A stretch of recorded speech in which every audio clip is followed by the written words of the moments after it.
Hello दोस्तों, clean education MP में आप सभी का स्वागत है। हम पढ़ रहे हैं मध्यकालीन भारत के इतिहास। इसमें अरबों का सिंध पर आक्रमण, महमूद गजनवी के आक्रमण और मोहम्मद गौरी के आक्रमण के बारे में पिछली वीडियो में जाना। अब हम जानेंगे दिल्ली सल्तनत गुलाम वंश के बारे में। तो चलते हैं अपने स्टडी मटेरियल पर। दिल्ली सल्तनत गुलाम वंश। दिल्ली सल्तनत गुलाम वंश 1206 ईस्वी से 1290 ईस्वी तक कुतुबुद्दीन ऐबक मोहम्मद गौरी का गुलाम कुतुबुद्दीन ऐबक गुलाम वंश का संस्थापक था। कुतुबुद्दीन ऐबक को उसकी उदारता के लिए लाख बख्श लाखों दान करने वाला कहा जाता था। कुतुबुद्दीन ऐबक ने सूफी संत शेख ख्वाजा कुतुबुद्दीन बख्तियार काकी की याद में कुतुब मीनार का निर्माण प्रारंभ कराया था, जिसको बाद में इल्तुतमिश ने पूर्ण कराया। अजमेर में 2.5 दिन का झोपड़ा नामक मस्जिद कुतुबुद्दीन ऐबक के द्वारा बनवाया गया था। कुतुबुद्दीन ऐबक की मृत्यु चोगम खेलते समय घोड़े से गिरने से हुई थी। शंभुद्दीन इल्तुतमिश 1211 ईस्वी से 1236 ईस्वी। इसने अपनी राजधानी लाहौर से दिल्ली स्थानांतरित किया था। इल्तुतमिश ने कुतुब मीनार का निर्माण पूरा कराया था। इसने 40 गुलाम सरदारों का संगठन बनाया था, जिसे तुर्कान-ए चिहलगानी कहा गया। चांदी का टका और तांबे का जीतल नामक सिक्का इल्तुतमिश के द्वारा चलाया। इल्तुतमिश की मृत्यु के बाद उसके पुत्र रुकनुद्दीन फिरोज शासक बना, लेकिन वह मात्र 7 महीने ही शासन कर पाया। रुकनुद्दीन के शासनकाल में वास्तविक सत्ता उसकी माता शाह तुर्कान के हाथों में थी, जो एक अति महत्वाकांक्षी महिला थी। इसलिए दिल्ली की जनता ने रुकनुद्दीन को सत्ता से बेदखल करके रजिया सुल्तान को दिल्ली की गद्दी पर बैठाया।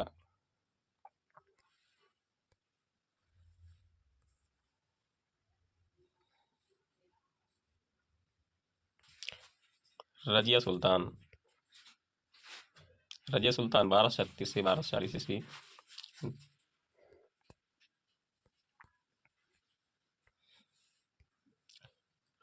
रजिया सुल्तान दिल्ली के सिंहासन पर बैठने वाली प्रथम महिला रजिया सुल्तान थी।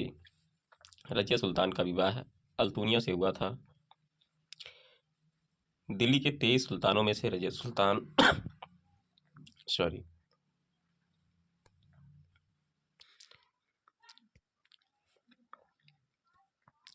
दिल्ली के 23 सुल्तानों में से रजिया सुल्तान एकमात्र सुल्तान थी जिसने जनता के समर्थन से सत्ता प्राप्त की थी। रजिया ने एक अबिसिनियन मलिक याकूत को अमीर-ए-आखूर अस्साला का प्रधान नियुक्त किया। रजिया सुल्तान के शासनकाल से राजतंत्र और तुर्क सरदारों के बीच संघर्ष प्रारंभ हुआ। अमीरों ने रजिया के भाई बहराम शाह को 1240 ईस्वी में दिल्ली के तख्त पर बिठाया। बहराम शाह ने रजिया को युद्ध में हराकर उसकी हत्या कर दी। बहराम शाह ने 1240 से 1242 ईस्वी तक शासन किया। उसके बाद अलाउद्दीन शाह ने 1242 से 1246 ईस्वी तक शासन किया। बहराम शाह और अलाउद्दीन शाह ये दोनों नाम मात्र सुल्तान थे। इनके शासनकाल में समस्त शक्ति चलीसा दल के हाथों में थी। नसीरुद्दीन महमूद के शासनकाल में भी समस्त शक्ति बलबन के पास था। उसने बलबन को 1249 ईस्वी में उलुग खां की उपाधि दी। नसीरुद्दीन अपनी रोजी रोटी कुरान की नकल करके बेचकर और टोपी सीकर चलाता था। तबाक़ात-ए-नासिरी का लेखक मिनाज सिराज नसीरुद्दीन के शासनकाल में दिल्ली का मुख्य काजी था। नसीरुद्दीन की मृत्यु 1265 ईस्वी में हो गई। इसके बाद बलबन ने स्वयं को दिल्ली का सुल्तान घोषित कर दिया। बलबन दिल्ली का पहला शासक था जिसने सुल्तान के पद और अधिकारों के बारे में विस्तृत रूप से विचार प्रकट किए। बलबन स्वयं को पौराणिक तुर्की वीर नायक अफरासियाब का वंशज मानता था। बलबन एक क्रूर शासक था। इसने अपने विरोधियों के साथ लोह एवं रक्त की नीति अपनाई। सिजदा प्रथा, झुककर नमस्कार करना, ये सिजदा प्रथा था, एवं पावस प्रथा, सुल्तान के पांव छूना बलबन के शासनकाल में प्रारंभ हुआ।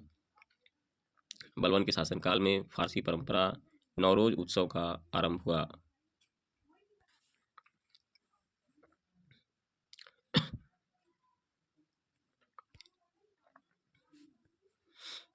बलबन की मृत्यु के बाद उसका पुत्र कैकुबाद उसका उत्तराधिकारी बना, जो अत्यंत विलासप्रिय था। अमीरों के एक गुट के नेता जलालुद्दीन ने कैकुबाद की हत्या करके स्वयं राजगद्दी पर अधिकार कर लिया। इस प्रकार दिल्ली सल्तनत में गुलाम वंश का अंत हो गया। अभी हमने गुलाम वंश देखा, दिल्ली सल्तनत का गुलाम वंश। अब हम दिल्ली सल्तनत का खिलजी वंश देखेंगे। दिल्ली सल्तनत खिलजी वंश 1290 से 1320 ईस्वी। जलालुद्दीन फिरोज खिलजी ने गुलाम वंश के अंतिम शासक को मारकर खिलजी वंश की स्थापना की। जलालुद्दीन खिलजी 1290 ईस्वी से 1296 ईस्वी। खिलजी वंश की स्थापना खिलजी क्रांति के नाम से प्रसिद्ध है। कैकुबाद द्वारा बनाए गए किलो खरीमहाल में जलालुद्दीन खिलजी का राज्याभिषेक हुआ। दक्षिण भारत का प्रथम मुस्लिम आक्रमण जलालुद्दीन के द्वारा देवगिरी के शासक रामचंद्र देव पर हुआ। इस आक्रमण का नेतृत्व अलाउद्दीन खिलजी ने किया। अलाउद्दीन और जलालुद्दीन अलग अलग व्यक्ति हैं, ध्यान रखिएगा। जलालुद्दीन ने भारतीय हिंदू समाज के प्रति उदार दृष्टिकोण अपनाया। जलालुद्दीन खिलजी की हत्या उसके भतीजे एवं दामाद अलाउद्दीन खिलजी ने अपने भाई अलमास बेग की सहायता से 1296 ईस्वी को कड़ा मानिकपुर इलाहाबाद में की। अब हम देखते हैं आगे अलाउद्दीन खिलजी, जो 1296 से 1316 तक शासन किया या रहे।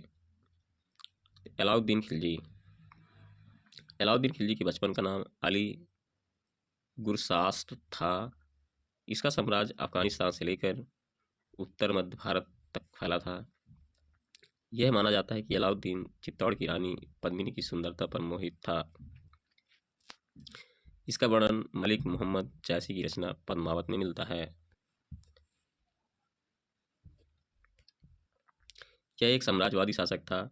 इसने सिकंदर द्वितीय की उपाधि धारण की थी। अलाउद्दीन खिलजी द्वारा जजिया कर, गैर मुस्लिम से जकात कर, धार्मिक कर, संपत्ति का 40वां हिस्सा एवं आवास और चराई कर भी लिया जाता था। अलाउद्दीन के शासन काल में उत्तर पूर्व से मंगोल आक्रमण हुआ था। अलाउद्दीन ने बाजार नियंत्रण के लिए दीवान रियासत नामक अधिकारी नियुक्त किया था। 1304 ईस्वी में सीरी को अलाउद्दीन ने अपनी राजधानी बनाकर किलेबंदी की। अलाउद्दीन ने जैसलमेर और गुजरात, रणथंबोर, चित्तौड़, मालवा, सिवाना और जालौर आक्रमण करके जीता। अलाउद्दीन ने दक्षिण भारत के राज्यों देवगिरी, तेलंगाना और होयसल पर आक्रमण करके उनको अपनी अधीनता स्वीकार करने के लिए मजबूर किया। अमीर खुसरो तथा अमर हसन देहलवी को अलाउद्दीन के द्वारा संरक्षण प्राप्त था। अलाउद्दीन हिंदुओं के प्रति बहुत ही निर्दयी था। अलाउद्दीन ने अली दरवाजा का निर्माण कराया, जिसे प्रारंभिक तुर्की कला का श्रेष्ठ नमूना माना गया है। अलाउद्दीन खिलजी जलोदर रोग से ग्रसित था और 2 जनवरी 1316 ईस्वी को इसकी मृत्यु हो गई।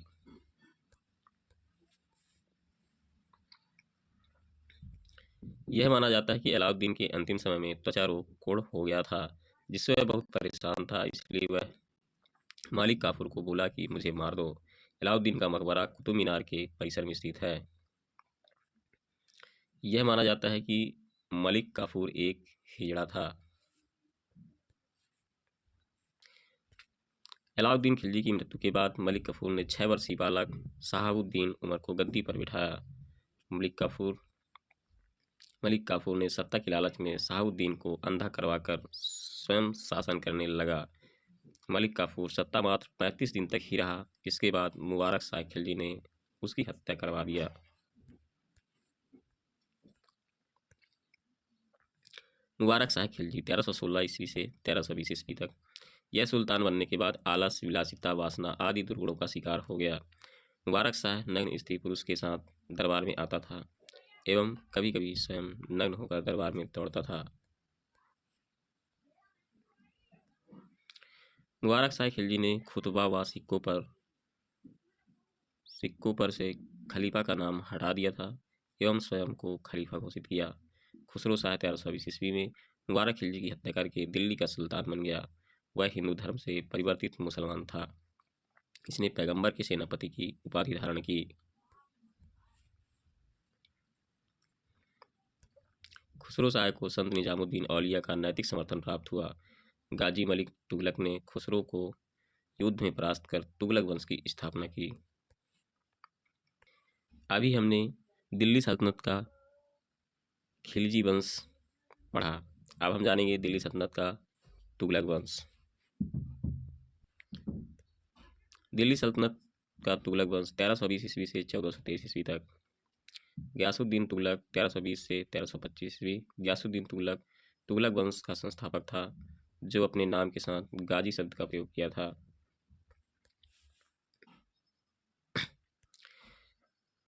गयासुद्दीन तुगलक संभवतः पहला मुसलमान था जिसने सिंचाई के लिए कुओं एवं नहरों का निर्माण करवाया।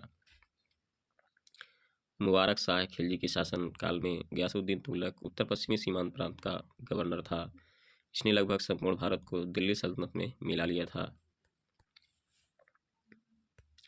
गयासुद्दीन तुगलक की मृत्यु के बाद उसका पुत्र जौना खां मोहम्मद बिन तुगलक गद्दी पर बैठा। मोहम्मद बिन तुगलक 1325 से 1351 ईस्वी तक दिल्ली के सभी सुल्तानों में सबसे ज़्यादा शिक्षित तथा विद्वान मोहम्मद बिन तुगलक था।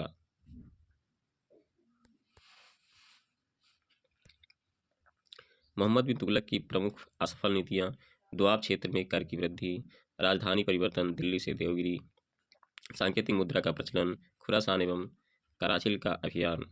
हरिहर एवं बुक्का नामक दो भाइयों ने विजयनगर साम्राज्य की स्थापना मोहम्मद बिन तुगलक के शासनकाल में ही की थी। इसको एक बार फिर से अपना पढ़ते हैं। हरिहर एवं बुक्का नामक दो भाइयों ने विजयनगर साम्राज्य की स्थापना की। विजयनगर साम्राज्य की स्थापना मोहम्मद बिन तुगलक के शासनकाल में ही की थी, यानी मोहम्मद बिन तुगलक के समकालीन ही हरिहर बुक्का थे। हरिहर एवं बुक्का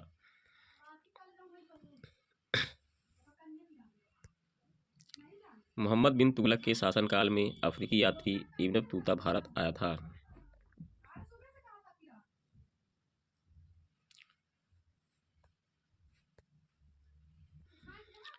मोहम्मद बिन तुगलक की मृत्यु पर इतिहासकार बदायूनी ने लिखा, राजा को अपनी प्रजा से और प्रजा को अपनी राजा से मुक्ति मिल गई। मोहम्मद बिन तुगलक की मृत्यु के बाद उसका चचेरा भाई फिरोज शाह तुगलक दिल्ली की गद्दी पर बैठा। फिरोज शाह तुगलक 1356 ईस्वी से 1388 ईस्वी। इसने अपने शासनकाल में 24 कष्टदायक करों को समाप्त कर केवल 4 कर खराज, लगान, खुम्स, युद्ध में लूट का मार, जजिया, जगात वसूल किए। ब्राह्मणों पर भी जजिया कर लगाने वाला पहला सुल्तान फिरोज शाह तुगलक था। फिरोज शाह तुगलक ने खिजराबाद, टोपरा एवं मेरठ से अशोक स्तंभ को लाकर दिल्ली में स्थापित कराया। जाजनगर उड़ीसा के शासक भानुदेव को फिरोज शाह तुगलक ने हराया तथा जगन्नाथ मंदिर को ध्वस्त किया। फिरोज शाह तुगलक ने नगरकोट स्थित ज्वालामुखी मंदिर को ध्वस्त कर 1300 ग्रंथों को लूटकर कुछ का फारसी अनुवाद करवाया, जिसे दलायते फिरोज शाही नाम दिया। फिरोज शाह तुगलक ने अपनी आत्मकथा फतूहात ए फिरोज शाही लिखी थी। फिरोज शाह तुगलक को हेनरी इलियट तथा एली फिंस्टन ने सल्तनत युग का अकबर कहा है। इसको मध्यकालीन भारत का पहला कल्याणकारी निरंकुश शासक कहा जाता है। तुगलक वंश का अंतिम शासक नसीरुद्दीन महमूद शाह था। नसीरुद्दीन महमूद शाह शासनकाल में तैमूर लंग ने दिल्ली में आक्रमण किया था। आज बस इतना ही। हमें सजेशन देने के लिए कमेंट बॉक्स में कमेंट ज़रूर लिखें ताकि हम आगे बढ़ सकें। अगली वीडियो का नोटिफिकेशन पाने के लिए चैनल को सब्सक्राइब और लाइक ज़रूर करें। धन्यवाद।